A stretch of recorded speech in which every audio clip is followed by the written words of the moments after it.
Күндердің күнінде бір кедей жалғыз басты ана емізулі баласын құшақтап, үй аралап садақа сұрап жүреді. Жүріп келе жатып, алдында зәулім сарай үй кездеседі. Бір ақша берсе, сол үй береді деген үмітпен әлгі ана үйдің қақпасын қағады. Сонда қақпаның арғы жағынан үй егесі шығып, анадан мән жайды сұрайды. Ананың мұқтаждығын естіген үй егесі оған: «Сенің қолыңда балаңды бағар қаражат жоқ. Одан да сол балаңды маған бер. Мен саған орнына байлығымның жартысын беремін», дейді. Мұндай ұсынысты күтпеген келіншек дереу бас тартады. Сонда үй иесі оған қайта: «Жарайды, онда сен маған балаңның бір қолын бер. Мен саған орнына байлығымның 1/3 бөлігін берейін», дейді. Келіншек бұған да келіспейді.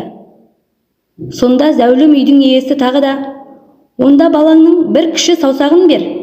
Мен саған дәулетімнің 1/4 бөлігін берейін», деп ұсыныс жасайды.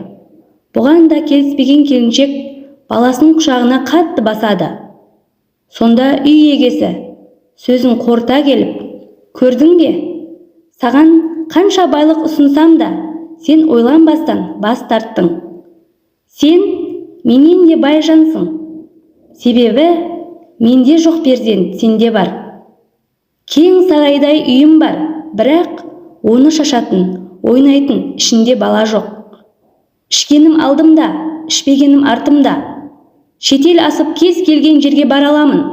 Қалаған затымды сатып ала аламын. Бірақ бір перзентке зармын.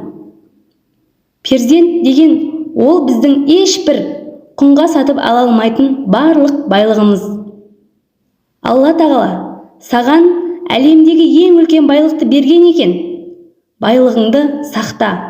Нағыз байлық мына сенде», деген екен. Сол күннен кейін келіншек баласының болашағы жарқын болуы үшін ешкімге алақан жаймай, бар тапқанын баласына беріп, өз еңбегімен нан тауып, қолындағы барға қанағат етіп, ел қатарына қосылған екен. Әңгіме ұнаса, лайк басып, комментарий жазып, каналыма тіркеле кетуді ұмытпаңыз. Алдағы уақытта әсерлі, ғибратты әңгімелеріміз көптеп шығады. Балаларымыз байлығымыз. Балаларымыз аман болсын.